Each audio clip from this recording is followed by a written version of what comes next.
तो टीथ के बारे में बात कर रहे थे लास्ट टाइम। जो अपर पार्ट है हमारा वो क्राउन है ना। इसके बाद वाला कौन सा है, नेक है। और लास्ट में क्या है, रूट। तो CNR सबसे पहले क्राउन, फिर बीच वाला पार्ट नेक और रूट। तो पूछा जाता था middle part is called as क्या, वो बोलोगे आप, नेक पार्ट। अब इसके अंदर क्या क्या चीज है, जो सबसे व्हाइट पार्ट है जो आप देख पाते हैं उसको हम क्या बोलते हैं, इनेमल बोलते हैं। क्या बोलते हैं, इनेमल। ज्यादातर ये पार्ट डिस्ट्रॉय होता है, ठीक है।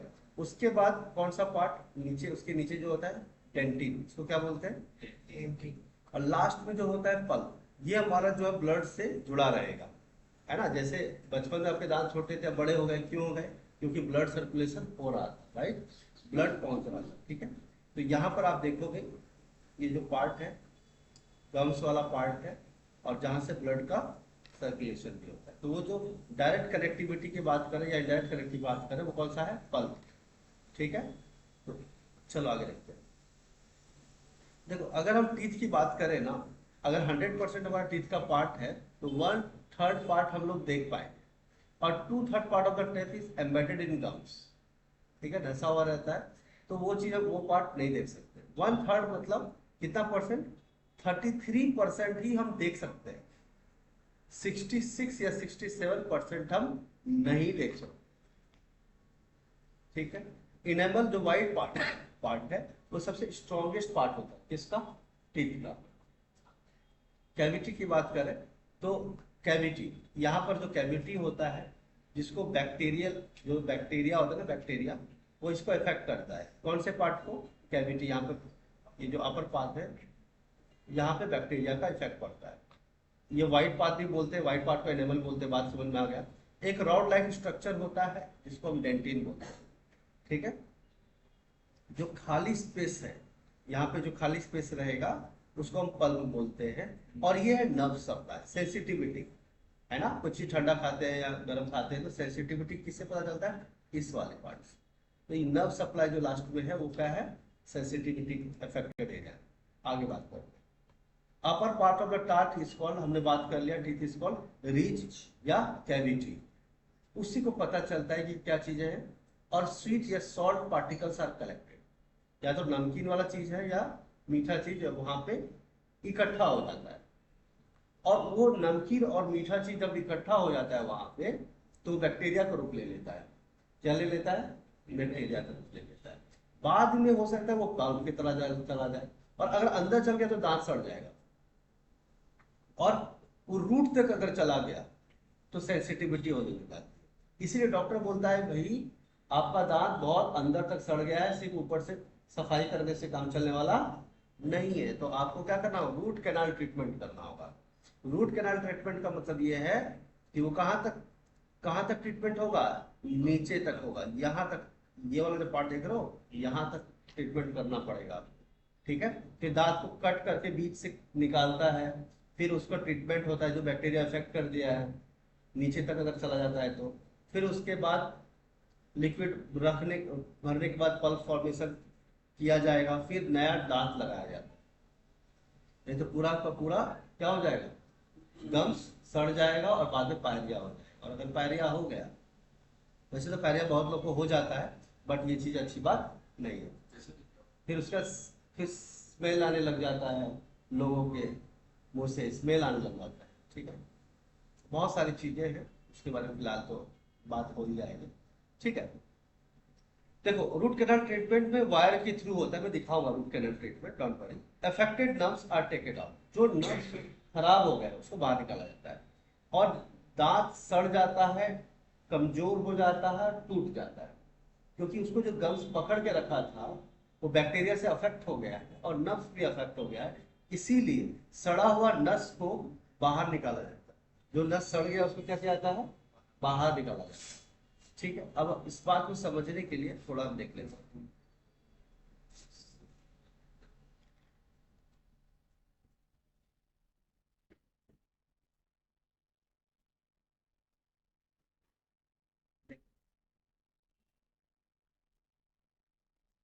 देख रहे हो ये वाला पार्ट, ये अंदर तक गया ना, बुलहाइड। यहाँ पे जो दांत, यहाँ पे जो नस सड़ गया उसको क्या किया जाएगा, ठीक करके बाहर निकाला जाए, वो सड़े हुए नस को ही बाहर निकाला जाए। दिख रहा है बोलो हाँ ना। देखो कितना दूर तक ये जो है ट्रीटमेंट किया है, क्योंकि यहाँ का पार्ट अफेक्ट हो गया। बात समझ रहे आ रही बात। निकालने के लिए तरीके अलग अलग होंगे, दांत को निकालने के अलग अलग तरीके होंगे। ठीक है, जरा ध्यान से देखिए, ये सिर्फ नॉर्मल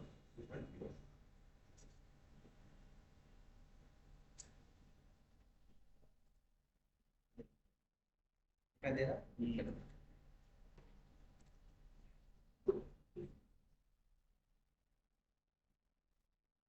अब कैविटी कैसा होता है ये देखो, देख रहे हो। तो यहाँ पर इसको कट करके निकाला जाएगा, देखो ये वाला पार्ट। फिर उसके बाद ये क्यों हो रहा है ऐसा, क्योंकि नीचे का जो नस है, नर्व्स है, वो क्या हो गया है, सड़ गया है।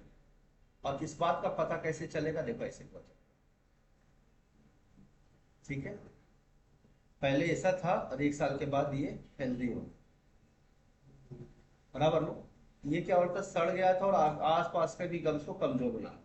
इससे पहले कि दांत पूरी तरह से सड़ जाए और गम्स में पूरी तरह से बैक्टीरिया फैल जाए, इस नस को बाहर निकालो। अब बाद में क्या होगा, वो नस बैक्टीरिया फैलाना बंद कर देगा और फिर उसको जो रूट लूज हो गया था उसको वापस पकड़ लेगा। ये कुछ व्यूज है जिससे ये पता चलता है कौन सा पार्ट अफेक्टेड है, कौन सा। क्लियर हो गया, बोलो हाँ। देखो, अब देखो ये ऊपर भी दिखने लग गया है, कितनी बुरी तरह से सड़ गया है।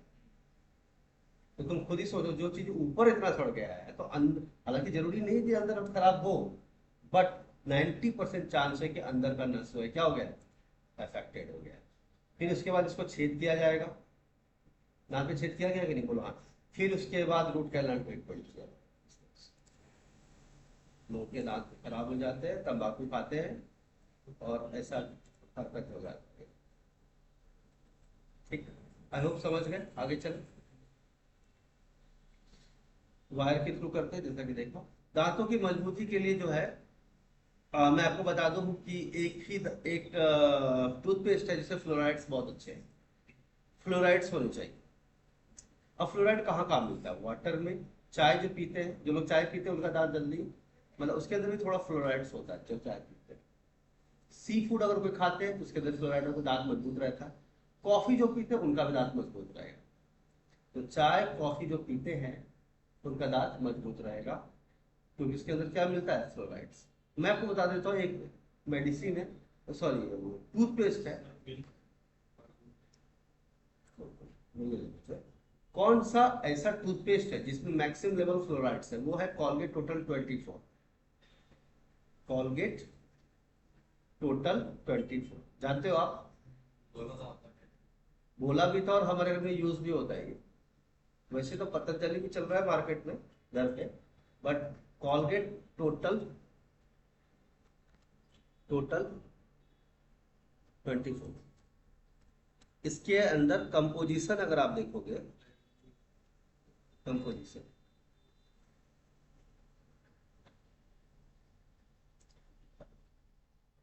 ये वाला, इसके अंदर फ्लोराइड्स आपको देखने को मिलेगा। ठीक है, लिखा क्या, लिखा एंटी बैक्टीरियल टूथपेस्ट लिखा है ना। ये सिर्फ सफाई का नहीं है कि सिर्फ कैल्शियम है, दांत को मजबूत रखेगा, नहीं। लिखा क्या है, anti bacterial. What is the meaning of anti bacterial, कि आज के बाद तुम्हारा कैविटी कभी होगा ही नहीं, क्योंकि वो गम्स को स्ट्रॉन्ग करेगा और ऐसे बैक्टीरिया को मार डालेगा। हाँ यार, बात समझ में आ रही। ऐसा मेरा कोई एडवर्टाइजमेंट कंसर्न नहीं है, लेकिन मैं तुम्हें बता देता हूँ कि कोई भी चीज़ यूज करने से पहले आप सोचते तो हो नहीं और उतना ध्यान नहीं देते, बट एक्चुअली देखा जाए तो इसके अंदर क्या होता है, फ्लोराइड्स होते हैं। क्या है, फ्लोराइड्स का कंपोजिशन है। अगर मैं बताऊं, यहाँ पे जिंक है, देखो लिखा है सोडियम फ्लोराइड, देखो लिखा है ना। ये तुम्हें उसके अंदर नहीं मिलेगा, नॉर्मल कॉलगेट, उसे कैल्शियम मिलेगा। इसके अंदर अलग से एडिशनल क्या डाला है, फ्लोराइड्स। और सोडियम फ्लोराइड तो नमक वाला मैटर है ना, है तो नमक ही ना भाई। अब समझ में आया, सी का अभी के समंदर का पानी से मुधोगे है, इसीलिए बोलते हैं आपके नमक, आपके टूथपेस्ट में नमक है, इसमें है। ऐसा नमक नहीं है, बट सॉल्ट वाला पार्ट निकाल दिया गया, वो फ्लोराइड रखा गया। ठीक है, वो सब छोड़ो, फ्लोराइड की बात हुई है ना अभी, हाँ है ना, तो फ्लोराइड पे ध्यान दो। हाँ, चलो, तो आज से टूथपेस्ट बदल दी यार।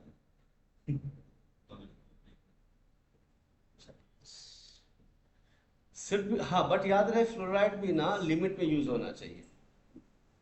If fluoride is taken express dilute, dental fluorosis disease भी हो सकता है। फ्लोराइड में एक लेवल पे होना चाहिए, पता चला 12-13 बार ब्रश कर रहा है, भैया बैक्टीरिया तो आएगा कैसा। खाना खाया, हाँ बिस्किट खाया, फिर 10-20 बार ब्रश नहीं करेगा, नहीं तो डेंटल फ्लोरोसिस हो जाएगा और वीकेंड हो जाएगा तुम्हारा। चलो नेक्स्ट, पॉइजनस स्नेक। अब जो जहरीला दांत होता है किसका, सांप का, इसका जो ऊपरा जबड़ा होता है called maxillary teeth. Poisonous teeth of poisonous snake is its upper jaw called maxillary teeth. पूछा गया था upper jaw of the poisonous snake is called as which teeth, क्या आंसर आया, मैक्सिलरी टीथ। अपर जॉ में इसका देखने को मिलेगा, ठीक है। इसी तरह से वो जो प्रे होते हैं ना, क्या बोलते हैं, इंसेक्ट्स, उसको पकड़ के रखता है। जैसे कोई गिरगिट है, कोई भी चीज है, उसको पकड़ता कैसे है? दांत तो होगा ना, पकड़ेगा कैसे, ठीक। हाथी का दांत, maxillary teeth called as tusk, TUSK, या टस्क टीथ, अपर जॉ के टीथ। एग्जाम में पूछा गया इसीलिए बताया, और कोई कंसर्न नहीं। एलिफेंट के अपर जॉ के टीथ को क्या बोलते हैं, टस्क टीथ। अपना तो पता है, कैनाइन प्रीमोलर सब मालूम है ना, ऊपर और नीचे हो, सेम टू सेम। लेकिन हाथी के साथ ऐसा नहीं होता कि ऊपर नीचे से। एलिफेंट का है, सार जैसा लग रहा है, पता है मुझे, ठीक है। मैं पहले ही बोल रहा हूँ, सार को बोला रहा था, हाथी बन गया, सार तो क्या करूँ, बस पानी ही नहीं है, नहीं तो चला जाता हूँ, सार को जाता हूँ। क्या छोड़ो, स्टडी ऑफ टीथ को ओडोंटोलॉजी बोलते हैं, क्या बोलते हैं, डॉक्टर ऑफ टीथ को डेंटिस्ट बोलते हैं, पता है आपको, है ना। Mirror use by dentist, concave mirror, वो जो मिरर लगा के चेक करते हैं ना, कैविटी है नहीं है, कौन सा मिरर, कॉनकेव मिरर, ठीक है। अब हम आगे बात कर लेते हैं, यहाँ तक क्लियर हो गया था। तो थोड़ा, अब लास्ट टाइम हम अभी तक जो पढ़े हैं वो ये पढ़े हैं कि कौन कौन सा पार्ट होता है डाइजेस्टिव सिस्टम। अब चूंकि digestive system, digestion start from mouth, तो माउथ में जो जो होता है पढ़े, क्या क्या होता है, टीथ होता है तो हमने पढ़ा, टंग पढ़ा, क्योंकि डाइजेशन स्टार्ट फ्रॉम माउथ, तो टीथ पढ़ा, टंग पढ़ा, अलग अलग टेस्ट था। फ्रंट वाला, फ्रंट लग, जो हमारा टंग है, फ्रंट पार्ट में कौन सा टेस्ट होता है, आगे वाले पार्ट में, अभी श्योर होता है, क्या बात करते हो, स्वीट होता है ना, पीछे वाला बिटर, आगे वाले में क्या रहता है, मीठा रहता है, हाँ, मिडिल वाले पार्ट में लैक्टल खट्टा, यहाँ पे जो है सॉल्टी, साइड वाले में खट्टा वाला, है ना। और सबसे लास्ट में जो तीखा होता है वो बिटर होता है, ठीक है। ये सब ने पढ़ लिया, तो ये वो, तो हमने ये सब जो पढ़ने के बाद हमने जैसे कि देखा, हमने माउथ से स्टार्ट किया था, माउथ एंड माउथ कैविटी, तो माउथ के बाद पार्ट में पढ़ लिया। अब माउथ के बाद हमारा कौन सा पार्ट आता है नीचे, एसोफेगस, ठीक है। एसोफेगस के बाद वो हम पढ़ेंगे, ठीक।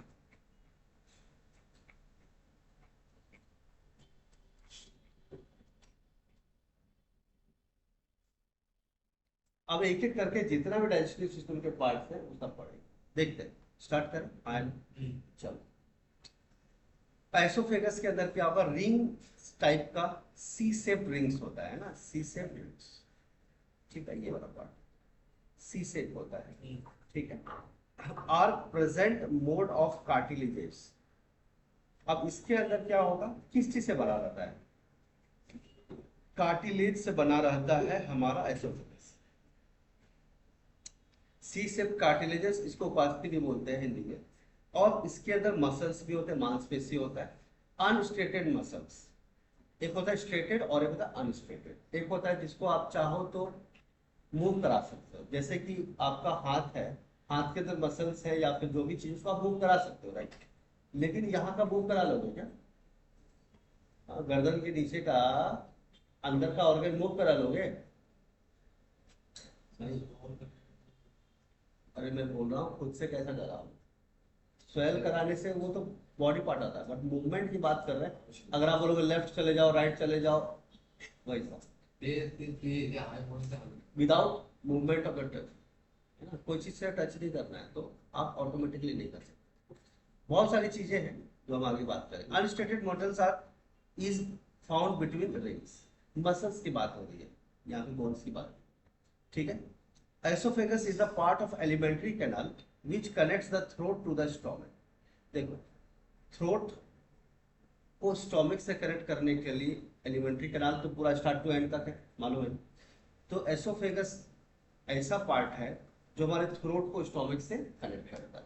आगे बात करते हैं। Oesophagus is muscular tube lined with mucus membrane.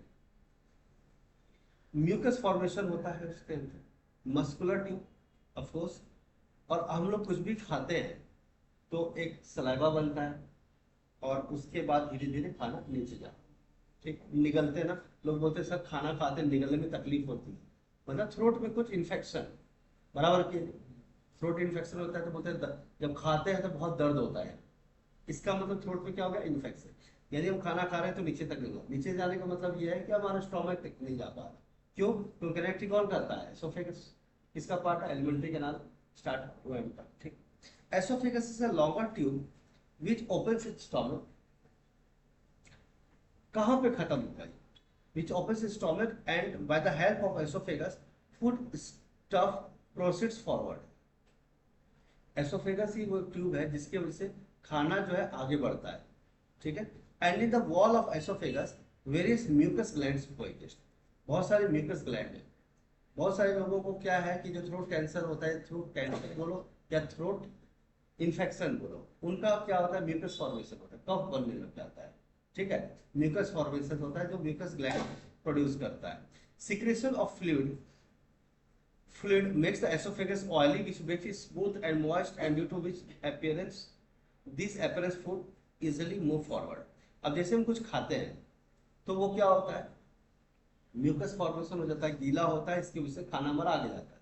अगर ड्राई हो तो हमारा खाना आगे जाएगा नहीं।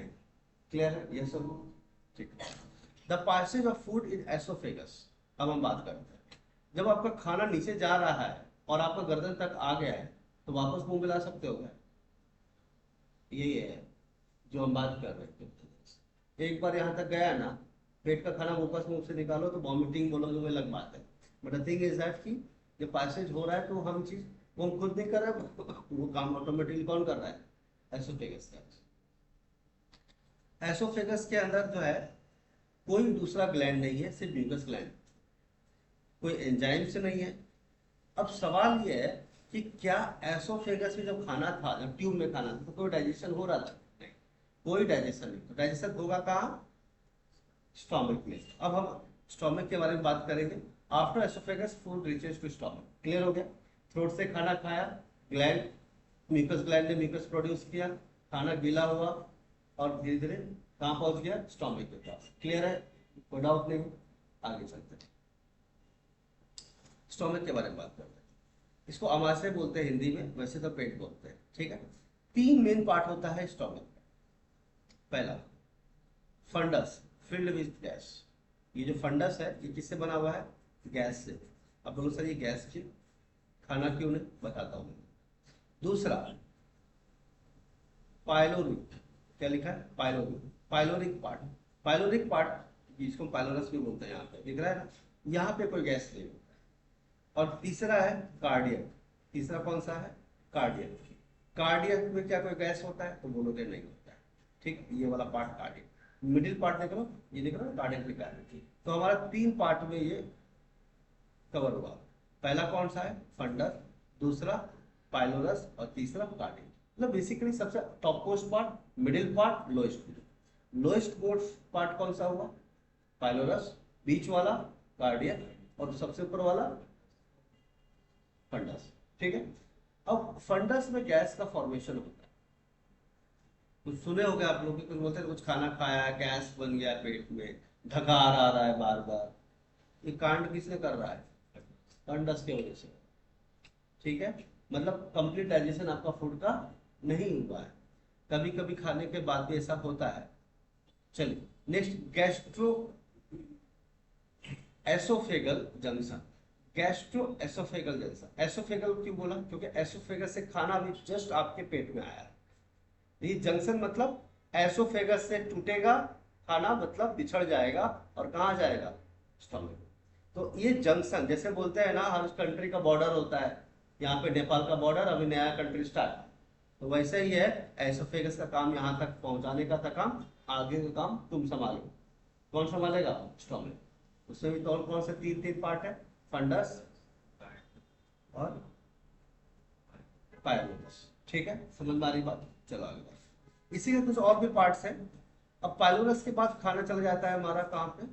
Small intestine. एग्जाम में पूछा गया था कि फूड के पार्ट का सबसे ग्रेटर कर्वेचर जो है कहाँ पे होता है? नीचे होता है, हाँ है ना? सबसे ज्यादा कर्व कहाँ पे दिखने को मिलेगा? कार्डियक के डिस्टेंस होगा सबसे ज्यादा। ये इतना ज्यादा इंपॉर्टेंट नहीं है, बट इंपॉर्टेंट ये है कि ग्रेटर कर्वेचर नीचे का पार्ट, लेसर कर्वेचर बीच का पार्ट। मतलब आउटर पार्ट अगर कहोगे तो ग्रेटर कर्वेचर है, अंदर वाला पार्ट है तो लेसर। तो outer part of the stomach is have, इसका झुकाव क्या होता है? ज्यादा होता है। इसका ग्रेटर कर्वेचर आउटर पार्ट। और अंदर की बात करें तो कार्डियक वाले पार्ट को अंदर वाली बात करें तो, इसको आगे चलकर हम ड्यूडेनम की बात करेंगे, तो अंदर वाला पार्ट रहेगा लेसर कर्वेचर, आउटर पार्ट रहेगा मैक्सिमम। बाद में इसके कुछ एक पार्ट ये भी है एंट्रा। चलो आगे बात करेंगे on outer wall of stomach. Outer wall of stomach देख रहे हो? आउटर वॉल ऑफ स्टोमक, ठीक।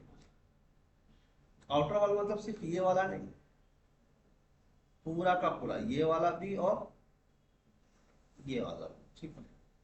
आउटर वॉल ऑफ स्टोमक एक gland called gastric gland is found. कौन सा ग्लैंड? गैस्ट्रिक ग्लैंड होता है।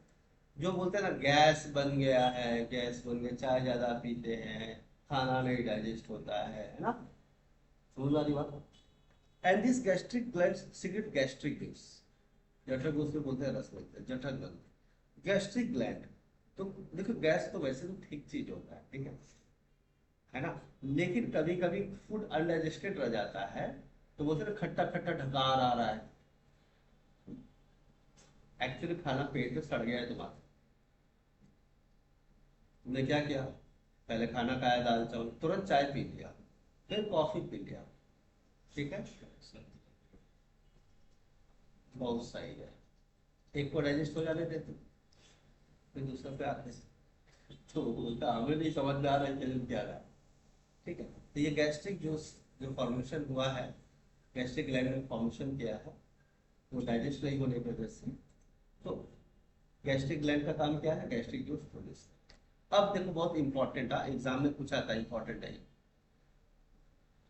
पहली बात ये गैस्ट्रिक ग्लैंड है क्या? गैस्ट्रिक ग्लैंड के अंदर सबसे पहले बात जानना जरूरी है कि एक सेल होता है जिसको हम बोलते हैं ऑक्सीनेटिक स्केल। क्या बोलते हैं? ऑक्सीएंटिक स्केल या ऑक्सीनेटिक स्केल सेल। इसके अंदर क्या होता है? ये गैस्ट्रिक ग्लैंड के अंदर होता है। आपको पता है हमारा बॉडी किससे बना? सेल से बना। सेल टिश्यू से बना, टिश्यू ऑर्गन से। तो बेसिक गैस्ट्रिक ग्लैंड के अंदर या फिर एक सेल होता है जिसको हम बोलते हैं ऑक्सीनेटिक स्केल, वो गैस्ट्रिक ग्लैंड के अंदर देखने को मिलता है। अब सवाल ये क्या काम है भाई? ऑक्सीनेटिक सेल करता क्या है? देखो ऑक्सीनेटिक सेल ना गैस्ट्रिक जूस रिलीज करता है। क्या करता है? गैस्ट्रिक जूस रिलीज करता है। अब गैस्ट्रिक जूस में क्या होता है? गैस्ट्रिक एंजाइम्स होते हैं found along with hydrochloric acid. बहुत इंपॉर्टेंट पॉइंट है। आपको पता है हाइड्रोक्लोरिक एसिड हमारे बॉडी में है, पेट में है। क्यों है भाई? क्योंकि वो बैक्टीरिया को मार देता है। अगर तुमसे कुछ अगर तुमने कुछ खाया और कुछ ऐसे चीज खा लिया जो पॉइजनस है ये, या जिसके अंदर बैक्टीरिया है, तो बैक्टीरिया मारने का काम कौन करेगा? HCl करेगा, हाइड्रोक्लोरिक एसिड। इंटरेस्टिंग बात है कि हमारे पेट के अंदर HCl ऐसा है कि अगर तुम हाथ रख दो ना, हाथ जल जाएगा। बात सच है कि मजाक नहीं चल रहा? अगर हाथ डाल दिया किसके अंदर? पेट के अंदर, तो HCl क्या करेगा? जला देगा तुम्हारा हाथ। समझ में आ रही बात?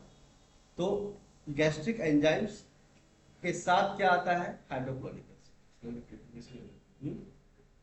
वो अंदर का व्यवस्था है, टेम्परेचर होता है, उसका सरफेस बहुत स्ट्रांग होता है। ठीक है, अगर ऐसा नहीं हुआ ना तो तुम अटर पटर चाइनीज भेल अलग बलग खा रहे हो तो डाइजेस्ट तुम्हारा चचा जी आके करेगा उसको। एक्चुअल में खाना इसी जल जाता है ना, अगर कच्चा पका हुआ खाया तो डाइजेस्ट कैसे हो जाता है? क्योंकि तुमने आधा पका हुआ खाना खाए हो, चिंता ना करो, अंदर चचा जी बैठे हैं उसको पकाने के लिए। समझ, तुम फ्रूट्स खाए हो जी, पका के खाए हो, तो डाइजेस्ट कैसे होएगा? हैं? केला खा लिया, बहुत सही है, पकाया क्या उसको? क्यों नहीं पकाया? सेब खाया, पकाया क्यों नहीं? बकवास नहीं करते, वो पका हुआ बाहर का, अंदर कुछ और ही चल रहा है। और जब सुबह सुबह गए थे तो क्या सेब सेब जैसा निकला था? हाइड्रोक्लोरिक तो चला। चलो, gastric gland contains oxidative slate बात की अपन। उसके अंदर वो काम क्या करता है? गैस्ट्रिक जूस प्रोड्यूस करता है। और गैस्ट्रिक जूस के अंदर क्या होता है? Gastric enzymes plus hydro. Exam में पूछा गया था gastric gland produces contains which type of cells, तो क्या आंसर आएगा? Oxidative cells, right? Which type of juice is released by oxidative cell? Gastric juice. Gastric juice contains gastric enzymes plus NaCl, sodium chloride, gastric enzymes plus hydrochloric acid, gastric juice plus sulfuric acid। कौन सा answer आएगा? gastric enzymes plus hydrochloric acid। Clear है? ये options दिए जाएंगे, आपसे पूछे जाएंगे। क्लियर है? समझ में आई बात? नेक्स्ट, गैस्ट्रिक एंजाइम्स के बारे में फिर से देखें, ये एंजाइम्स में क्या है? Gastric enzymes also contains many enzymes. अब आपको लग रहा हो गैस्ट्रिक एंजाइम सिंपल एंजाइम्स है, नहीं, इसके अंदर भी चीजें हैं। देखिए, अब अलग अलग खाना हम खाते हैं तो अलग अलग चीज लोग काम कर रहे हैं अंदर, ऐसा नहीं कि एक ही डिपार्टमेंट है। तो उस फ्रूट को खाओगे तो वैसे ही डाइजेस्ट होगा क्या जैसे दाल चावल हुआ था? गलत बात नहीं करेगा अलग अलग चीज का अलग अलग डिपार्टमेंट बना हुआ है। अब बोलो सर क्या बेटर है, बराबर की? देखो, जो एंजाइम्स है गैस्ट्रिक एंजाइम्स, वो कौन कौन से एंजाइम्स है उसके अंदर? जैसे एक है पेप्सिनोजेन, प्रोरेनिन, गैस्ट्रिक लिपेज और गैस्ट्रिक एमाइलेज। चार तरह का एंजाइम, कौन कौन सा? पेप्सिनोजेन, प्रोरेनिन, गैस्ट्रिक लिपेज और गैस्ट्रिक एमाइलेज। क्लियर है? बोलो है। Next, pepsinogen. Pepsinogen convert pepsin, pepsinogen किससे कन्वर्ट हो जाता है? पेप्सिन में कन्वर्ट हो जाता है और प्रोटीन को डाइजेस्ट करने का काम करता है। मतलब दाल पिया या दूध पिया, है क्या उसके अंदर? वैसे तो दूध में कैल्शियम है, बट दाल के अंदर क्या प्रोटीन तो है। प्रोटीन को डाइजेस्ट करने वाला डिपार्टमेंट अलग है, कार्बोहाइड्रेट को डिवाइड करने वाला अलग है। तो अलग अलग डिपार्टमेंट है भैया। देखो कार्बोहाइड्रेट आए हैं, चलिए पेप्सिनोजेन, सॉरी प्रोटीन आया है, जाइए पेप्सिनोजेन, आप ब्रेक हो जाइए पेप्सिन में और प्रोटीन को डाइजेस्ट कीजिए, जाइए। कार्बोहाइड्रेट आया है, चावल आया, जाइए भाई साहब। समझ में आ रही बात? तो अलग अलग लोग अलग अलग काम करेंगे, एक ही डिपार्टमेंट देगा तो कैसे चलेगा? चलो आगे देखते। पेप्सिनोजेन डायरेक्ट काम नहीं करता है, ये भी ना सुपारी दे रखा है लोगों को। कैसा? Pepsinogen cannot work directly till it converts into pepsin. Pepsin breaks protein into peptones. आप देखो हम लोग दाल खाए तो दाल, हम लोग कुछ भी खाते हैं तो उनको पता है वो एनर्जी में कन्वर्ट होता है, और वही एनर्जी धीरे धीरे करके ब्लड बनता है, बॉडी का फॉर्मेशन होता है, सेल्स, टिश्यूज, ऑर्गन्स। तुम दाल खा रहे हो, चावल खा रहे हो, चपाती खा रहे हो, फ्रूट्स खा रहे हो, जूस पी रहे हो, तो तुम बड़े कैसे हो जा रहे हो? ग्रोथ कैसे हो रहा है बॉडी का? कुछ इस तरह से हो रहा है कि हर चीज एनर्जी में तो कन्वर्ट होता है, बट एनर्जी में कन्वर्ट होने से पहले बहुत सारी चीजें हो। कि क्या, अब बताओ, मान लो कि तुम एक गिलास दूध पी लिए, या फिर ऐसा कहो कि एक गिलास बॉर्नविटा पी लिया तुमने, दूध में मिला, ताकत मिला। अब तुमको फिर से भूख लगी, तुमने दाल चावल खा लिया, ताकत मिला। अब बोलो कि दोनों में सेम जैसा ताकत है क्या? टेक्निकली तो तुम 4-5 घंटे अभी भूख, 2-3 घंटे भूख नहीं लगी, बराबर की नहीं? लेकिन ऐसा क्या हुआ था कि दाल चावल खाया तो 4 घंटे भूख नहीं लगी? आए ना? लेकिन कुछ चीजें खाया तो 2 घंटे बाद भूख लगी, बट टेक्निकली उस समय तो 2 घंटे का भूख गया है ना। बात भूख का नहीं है, बात एनर्जी का है। लेकिन अलग अलग फूड अलग अलग टाइप में ब्रेक होता है कॉम्प्लेक्स फूड सिंपल फूड में, और अलग अलग टाइप का एनर्जी रिलीज करता है। नहीं तो हर एक बड़ा पाव से उतनी ही एनर्जी मिल जाती जितना कि 2 गिलास बॉर्नविटा पीने से, जो कि ऐसा नहीं, क्योंकि वो अलग अलग तरीके से ब्रेक हुआ है और अलग अलग किलो कैलोरीज की तरह से क्या होता है, एनर्जी मिलता है। ठीक है, देखो, तो the thing is that pepsinogen direct convert नहीं होता, वो पहले किसमें कन्वर्ट होगा, पेप्सिन में, और पेप्सिन प्रोटीन को ब्रेक कर देता है। तो दाल के अंदर जो छुपा हुआ प्रोटीन है उसको पेप्टोन से बदल देता है, किसमें, पेप्टोन से। देखो ये प्रोसेस बहुत ट्रिकी है। हाँ, पेप्सिनोजेन पेप्सिनोजेन पेप्सिनोजेन पेप्सिन में कन्वर्ट हुआ, पेप्सिन का काम, पेप्सिन बन गया ना, अब समझ लो तोड़ फोड़ चालू होगा। समझ लो, who is the hero, pepsin is the hero. Pepsinogen मतलब बड़ा दादा, एकदम डॉन टाइप, उसने 5-6 लोगों को क्या कर दिया, खुद ब्रेक हो गया, अलग अलग गुट में चले गए। अब जो प्रोटीन आया है उसको तोड़ने का काम करेगा, किसमें, पेप्सिन, किसमें, पेप्टोन से। अब पेप्टोन जो बनेगा ना, वो डायरेक्ट एनर्जी की तरह यूज किया जाएगा। तो एक बात तो क्लियर है कि हमारे बॉडी को दाल जैसा चीज पता नहीं है, उसको पता है पेप्टोन क्या चीज। बात समझ में आया, तुम दाल पी लिए 1 गिलास या 1 गिलास दूध पी लिए, बॉडी को ये सब समझ में नहीं आता। वो आदमी भेजता है, ब्रेक करता है, फिर लास्ट में जो पेप्टोन बनता है, हेलो, वो बॉडी को यूज, हालांकि उसके आगे भी प्रोसेस है, बट फिलहाल आगे बात करें। ठीक है, चलो रिविजन भी करेंगे, कोई दिक्कत। प्रोरेनियम प्रोरेनियम इसको शॉर्ट में हम रेनिन भी बोलते हैं। देखो, prorennin can be use directly, converts into rennin. लेकिन प्रोरेनियम, देखो रेनिन छोटा है ना, RENIM छुपा हुआ है ना, वो कन्वर्ट किस में होता है, रेनिन में, एंड डाइजेस्ट मिल्क प्रोटीन।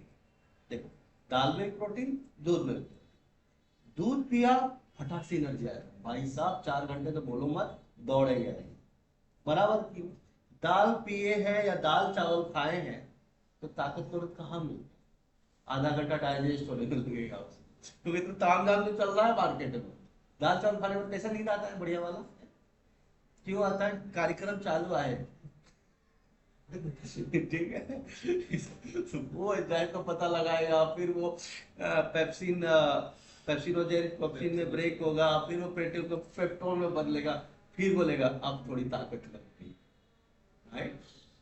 ठीक है, खाना खाने के बाद थोड़े दौड़ने लगोगे क्या, लेकिन दूध पीने के बाद दौड़ लेते नहीं, ऐसा कैसा, ये रेनी का मैटर है, क्लियर है। और डाइजेस्ट करता है मिल्क प्रोटीन को। तो मिल्क प्रोटीन एग्जाम में पूछा गया था कि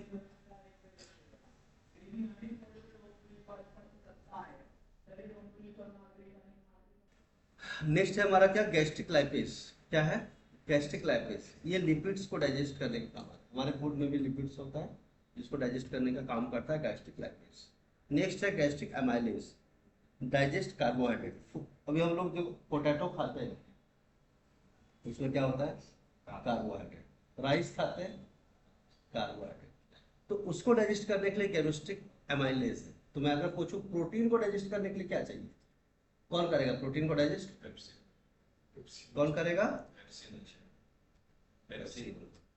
ठीक है। लेकिन मिल्क प्रोटीन को कौन करेगा, प्रोरेनियम। मिल्क प्रोटीन का अलग है मामला, क्योंकि मोस्ट फ्रिक्वेंटली यूज है। देखो इसको याद कैसे करोगे, PARN, पान, P से पेप्सिनोजेन, R से रेनिन, ठीक है, A से अमाइलेज और L से लाइपेज। तो लाइपेज का काम क्या है, लिपिड्स को, Li से लिपिड, Li से लाइपेज, एमाइलेज, ये कार्बोहाइड्रेट को, मतलब कि चावल आया तो उसका डिपार्टमेंट अलग है डाइजेस्ट करने के, लिपिड्स आया तो लिक्विड प्रोडक्ट्स आया तो उसके लिए डिपार्टमेंट अलग है, दूध आया डिपार्टमेंट अलग है, प्रोटीन आया, मटन खा लिया, चिकन खा लिया, प्रोटीन है उसके अंदर, उसका डिपार्टमेंट अलग है। पेप्सिनोजेन काम पे लग जाए, सब काम एक ही नहीं करता है, 4 डिपार्टमेंट लगे हुए। ये हमारे बायोलॉजिस्ट लोगों को पता चला, डॉक्टर लोग को, तुम लोगों को पता चलता है कि तुम क्या खाते हो। अब बोलो सर हम चाइनीज बेल खाए तो क्या पता चलेगा, तो अलग अलग डिपार्टमेंट है उसके अंदर। ऑयल का पार्ट गया है तो प्रोटीन का काम करेगा, है ना। चलो, a very important topic, function of HCl in stomach. ठीक है, ध्यान से। हाइड्रोक्लोरिक एसिड का काम क्या है, ध्यान से सुनो। HCl activates the enzymes like pepsinogen converted by HCl into converted by HCl pepsin। Function of HCl का स्टोमक में क्या है, वो जो पेप्सिनोजेन एंजाइम है, देखो एंजाइम सिर्फ पेप्सिनोजेन ही नहीं होता, और भी चार है ना, लाइपेज है, एमाइलेज है, आएगा, प्रोरेनियम है, तो उसको एक्टिवेट करने का काम कौन करेगा, चारों को एक्टिवेट कर देगा। देखो क्या आ रहा है गाने में, एक्टिवेट कर देगा, HCl का काम। अगर पेप्सिनोजन आया तो पेप्सिन में कन्वर्ट होगा, प्रोरेनियम है, प्रोरेनियम आया है तो रेनिन में कन्वर्ट होगा। क्लियर है ना, जो कैसिनोजेन से केसिन निकालेगा बाहर बाद में जाके। तो HCl का काम ये एक्टिवेट कर दे। चलो चलो काम पे चलो, चलो चलो उठो उठो उठो उठो, निकलो, चलो भाई फटाफट काम पे लग जाओ, खाना आने वाला है। ठीक है, समझा। Next, HCl makes the food acidic by which amylase reaction takes place। Food को एसिडिक बना देता है। एसिडिक बनाने का लॉजिक भी है।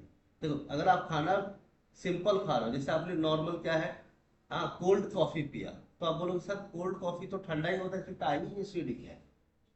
तुमको पता है कोल्ड कॉफी डाइजेस्ट नहीं होता कब तक, जब तक HCl कांड ना करे। उसको क्या बनाएगा, वो एसिडिक बनाएगा। क्या बनाएगा, एसिडिक बनाएगा। क्योंकि अगर सपोज कोई बैक्टीरिया है, वैसे तो दूध के अंदर बैक्टीरिया वैसे ही होता है, तो बैक्टीरिया को बोला माना कि तू गुड बैक्टीरिया है, बट अगर बैड बनने की कोशिश किया तो मुझसे बैड कोई नहीं है, तो पहले तो एसिडिक बन गया। तो जितना भी बैक्टीरिया की ईगो है ना, सबका हार्ट कर देता है। और जिसका डाइजेशन खराब होता है ना, उसको पेट दूध भी डाइजेस्ट नहीं होता है, क्योंकि एसिड बोलता है हमें क्या मतलब है, हमारा तो ध्यान रखा नहीं स्टार्टिंग से।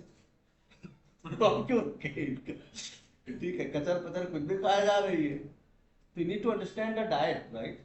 चलो, तो एमाइलेज रिएक्शन होता है और एसिडिक बना देता है HCl। ठीक है, next very important, HCl kills, hydrochloric acid kills microbes like bacteria. अगर कोई बैक्टीरिया आ गया खाने के साथ, कोई कीड़ा पतंगा कुछ भी आ गया, डजंट मैटर, तुम्हें का ही पता चलेगा रात में अंधेरे कि पानी पूरी के अंदर एक कीड़ा चला गया, अच्छा वाके खा गए तुम, टेंशन मत लो, HCl संभाल लेगा। लेकिन ध्यान रहे HCl की भी एक लिमिट होती है। वो ये एक आदमी था, उसने प्लेन खाया था। खैर छोड़, HCl कम आ गया, इसका HCl स्ट्रॉन्ग था। चलो जरा, HCl acid decomposes bones if meat is eaten. तुमने हड्डी चबा लिया यार, हाँ पेट पे कौन चबाएगा, दांत है नीचे। एक तो हड्डी को चबा करके तुमने उसको, पेट में दांत है, आदत, पहले तो पहली बात तुम्हें हड्डी बराबर से चबाना चाहिए था, एक तो ढंग से चबाया नहीं और गलती से पेट में चला गया बिना चबाए हुए, अभी क्या होएगा, वैसे तो नहीं निकलेगा जैसे था, जैसे तो था वैसे नहीं निकलेगा और दर्द भी नहीं होगा। क्यों, HCl संभाल, HCl गला देता है। जरा सोचो, मुर्गी का हड्डी को मुर्गी का हड्डी को गला दिया किसने, HCl। तो इंसान का हड्डी को नहीं गलाएगा क्या, उसका हड्डी अलग होता है, कैल्शियम नहीं होता उसका। इसीलिए उस समय बोला था हाथ HCl में डाल, और वैसे भी आज बाहर में HCl हाथ डाल के देख लो ना, वैसे ही फील आएगा जैसा पेट के अंदर। और जिसका HCl एसिडिक बहुत ज्यादा हो जाता है ना, उसको खट्टे डकार आने लग जाते हैं, जलन होने लग जाती है। उस समय समझ लो कि उस समय किसी ने हाथ डाल दिया, उसका हाथ गल जाएगा। इस एक्सट्रीम लेवल पे तब आता है हमारे चाचा जी डाइजिंग, इनो डाइजिंग, ए काय चल रहे प्लीज शांत करा, शांत रहा, बराबर की नहीं, तो उसको क्या करता है वो, शांत कर देता है। HCl बाबा बस इतना गुस्सा मत कीजिए प्लीज, डाइजिंग बाबा आकर के शांत करते हैं उसको। ठीक है, next, HCl protects food from destroying, भोजन को सड़ने से बचाता है। अब बोलोगे ये क्या मामला था, जरा सोचो, दाल बन गया सुबह में, शाम तक, शाम में अगर तुम दाल को वैसे ही छोड़ दो, रात का बना हुआ फिर सुबह में खाओगे और शाम तक छोड़ दो, 24 घंटे छोड़ दो, दाल खराब हो जाएगा ना। क्यों हुआ खराब? क्योंकि बाहर के जो बैक्टीरिया माइक्रोब से उस पर अटैक कर दिया और दाल सड़ गया, टेस्ट भी खराब हो गया, बदबू भी करने लग गया दाल। लेकिन पेट में गया, सुबह में खाया, तो रात तक हमें कुछ खराब प्रॉब्लम नहीं हुई। ऐसा क्या हुआ भैया, 24 घंटे से कुछ खा नहीं रहे हो तुम और तुम्हें कोई प्रॉब्लम भी नहीं हो रही, जबकि वही दाल बाहर रहता तो सड़ जाता, पेट के अंदर क्यों नहीं सड़ा? HCL बाबा करने नहीं दे रहे। तू सड़ेगा सब ना, तब तक तुझे मैं कन्वर्ट कर दूंगा एनर्जी में। तो पेट के अंदर है ना, तो तेरा सब काम धाम सब अलग होगा, ये अलग वो अलग, ये अलग वो अलग, सब अलग करने के बाद वो एनर्जी में कन्वर्ट, फिर रात में 2 बजे भूख लग जाएगी तुम्हें। ऐसे हुआ बोला कि दूसरा भेज दिया अभी। क्लियर है कि नहीं? तो याद रखना, हाइड्रोक्लोरिक एसिड अगर है तो आप जो है क्या है, फूड आपका डिस्ट्रॉय होने से बच जाए। क्लियर है, आया ना? नेक्स्ट, अब हम बात, अब किसकी बात हो रही है? स्टोमक की। थोड़ी बातें और समझ लेते हैं। द फूड, अच्छा एक बात समझो, बहुत इंपॉर्टेंट पॉइंट है, एग्जाम में पूछा गया था एक बार, कि हमारा फूड जो है पेट पे कब तक रहता है? तो बोलो कि सुबह जब खाया था, जब तक बाथरूम जाएंगे नहीं तब तक पेट में ही है। बेवकूफ इंसान, स्मॉल इंटेस्टाइन लार्ज इंटेस्टाइन में बहुत चक्कर लगा रहा है वो, तुमको थोड़ी बता के आएगा। हम यहाँ पे हैं भाई साहब, हैं दरवाजा खोल। कुछ लोगों को बोलता भैया आपको इधर नहीं रहना है, तो जाते 3 बार बाथरूम। दरवाजा खोल। 4 घंटे तक ही पेट में रहता है, तब तक वो डाइजेस्ट हो जाता है। एक नींद लिया ना, फिर भूख लग गया, कैसा? 4 घंटे के बाद भूख लग जाता है। जनरली ऐसा होता भी है, अगर आप 12 बजे खाना खाओ तो 6-7 बजे एक छोटी भूख लगती है। वैसे तो 8 बजे खाते हैं हम लोग, 9 बजे 10 बजे रात में खाते हैं, 11 बजे, बट टेक्निकली 6 बजे एक भूख लगती है। वैसे तो जनरली आजकल लोग का फूड स्टाइल ऐसा हो गया कि 12 बजे खाना नहीं खाते, 2 बजे के आसपास खाते हैं ना, 1-2 बजे के आसपास खाना। कुछ ही स्टेट में ऐसे हैं तो 12 बजे खा लेते हैं, बट लिटरली, क्योंकि मॉर्निंग में मुंबई में तो आदमी उठता है 9 बजे, कैसे 12 बजे खाना खाए? 12 बजे नाश्ता होता है। 3 बजे का स्नाक। 10 बजते होश आने के लिए 10 बजते। चलो देखो इधर, चलो 4 घंटे तक पेट में रहता है, मतलब कंप्लीट डाइजेशन होने के लिए या फिर डाइजेशन कंप्लीट होने के लिए 4 घंटे लगभग लगते हैं। जब डाइजेशन हो जाता है तो क्या होता है, आगे बात करो। After reaching the food stomach has reached, gastric gland secrets gastric juice. जैसे खाना आया ना, तुरंत गैस्ट्रिक ग्लैंड जो है गैस्ट्रिक जूस प्रोड्यूस करेगा। गैस्ट्रिक जूस जो है light yellow acidic liquid. PH of gastric juice पूछा गया था 1.5 से 3.5। ठीक है। Digestion of proteins and fats starts from stomach. Protein और फैट कुछ भी आपने खाया है, स्टोमक में डाइजेशन हो जाता है। Stomach also helps in sharing of food and this help food goes to small intestine. अब खाना हुआ ना, अब स्मॉल इंटेस्टाइन में चला गया है, तुम लोग पेट में ही है नहीं, अगर पेट में रहता तो भूख नहीं लगता तुझे, अभी नहीं है ना, इधर उधर भटक गया ना वो, अभी भूख लग गया है। अब तुम ये मत बोला कि खाना मेरा कहाँ है, पेट में। अगर पेट में होता तो भूख लगता नहीं। अब समझा कि भूख क्यों लगा था? छोटा भूख, छोटी भूख है। छोटी भूख क्यों? नॉर्मल स्नैक्स वाली भूख। ठीक है, क्यों? क्योंकि एक्चुअल में हमारा फूड है लेकिन स्मॉल इंटेस्टाइन में, और उसके बाद जो हमने फिर से शाम में खाना खाया, रात में खाना खाया, वो डाइजेस्ट होगा, वो भी जाएगा स्मॉल इंटेस्टाइन और लार्ज इंटेस्टाइन के प्रोसेस। और सुबह में स्मॉल इंटेस्टाइन लार्ज इंटेस्टाइन बोलेगा हम ज्यादा दिन नहीं रखेंगे, निकालिए इसको बाहर। अब सुबह में 8 बजे 9 बजे फिर से भूख लगेगी सुबह में, तो क्यों? क्योंकि पेट का जगह खाली, स्मॉल इंटेस्टाइन से भी गया मामला बाहर। वही small intestine large intestine connect होगा एनस से, रेक्टम से बाहर। तो पता चला कि हम जो दोपहर में खाए थे वो पेट में नहीं है, इसीलिए में लगा है भूख। छोटी सी भूख को कंप्लीट करने के बाद रात में खाना खाए तो पूरा लार्ज इंटेस्टाइन स्मॉल इंटेस्टाइन भर गया, और सुबह में वो बाहर चला गया एनएस और रेक्टम, और सुबह में 8 बजे फिर से लग गई भूख, क्योंकि ना अब स्मॉल इंटेस्टाइन में होता है, ना लार्ज इंटेस्टाइन में है, ना स्टोमक में है। डाइजेशन साइकिल, लाइफ साइकिल ध्यान दे रहे हो बिना जाने, अधूरी क्या। लार्ज अमाउंट पे एसिड कंज्यूम कर अब देखो हमारे से भोजन को पहुंचता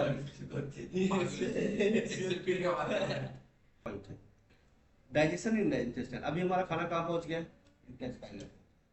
अब इस इंटेस्टाइन की अलग अलग बात है। स्मॉल इंटेस्टाइन है, देखो ये वाला स्मॉल इंटेस्टाइन जो है इसका विड्थ कम है, लेकिन लेंथ ज्यादा है, बात हो चुकी थी। लार्ज इंटेस्टाइन में विड्थ ज्यादा है बट लंबाई में कम है। इसी के बीच अलग अलग पार्ट्स है स्मॉल इंटेस्टाइन के पार्ट्स है। एक है ड्यूडेनम, याद रखना DJI बोलते हैं, DJI।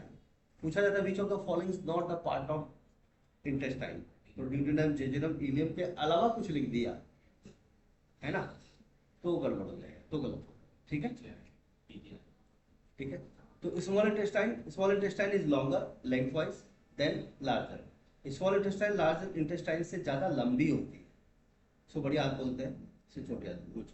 Small intestine is narrow और थिनर, पतली होती है, किससे, लार्ज इंटेस्टाइन से। स्मॉल इंटेस्टाइन के फिर से 3 पार्ट है जो हम लिटरली आगे पढ़ेंगे, बट फिर बता देता हूँ। अभी खाना चलिए डाइजेशन कंप्लीट हुआ है, लेकिन उसके अंदर सब एनर्जी बाहर निकालने की बारी है। खाना डाइजेस्ट हुआ है, लेकिन खाना का ब्लड में कन्वर्जन नहीं हुआ, स्टार्च में कन्वर्जन नहीं हुआ, एनर्जी में कन्वर्जन नहीं हुआ। याद रखना, जो आपने लास्ट पिछले दिन खाया था उसकी एनर्जी मिली, उससे कुछ एनर्जी बना, वो यूज हो गया बॉडी, वो नए सेल्स बने, नया ब्लड बना, हीमोग्लोबिन सब कुछ हो गया, WBC, व्हाइट RBC सब बन गया। अब नया दिन फिर से खाना है, तो अब हमारा बॉडी का ग्रोथ होता है और हम बड़े होते हैं।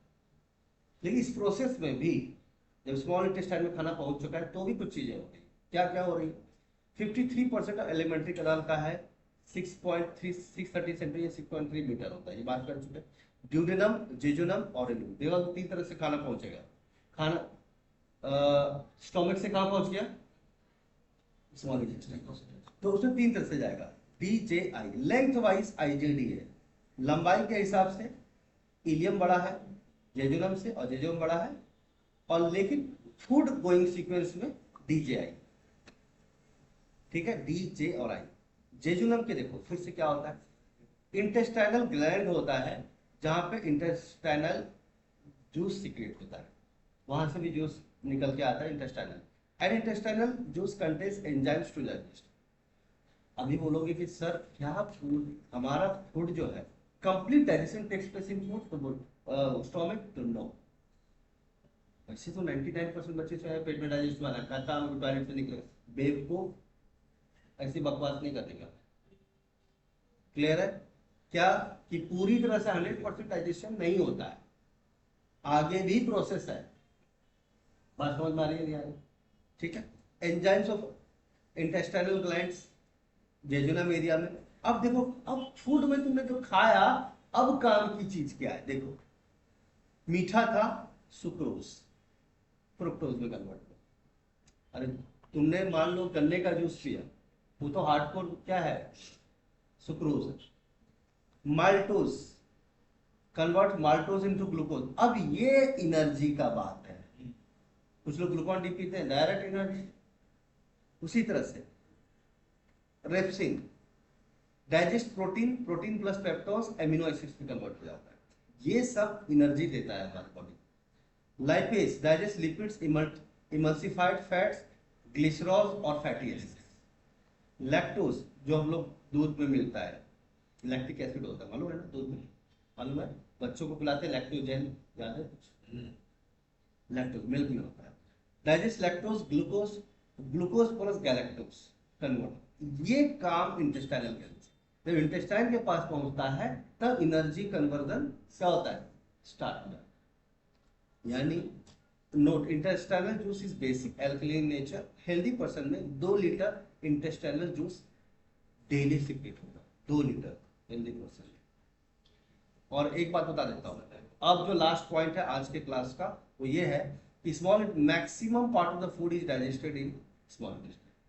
खामखा इज्जत ले रहा है पेट जब काम कर रहा है स्मॉल इंटेस्टाइन।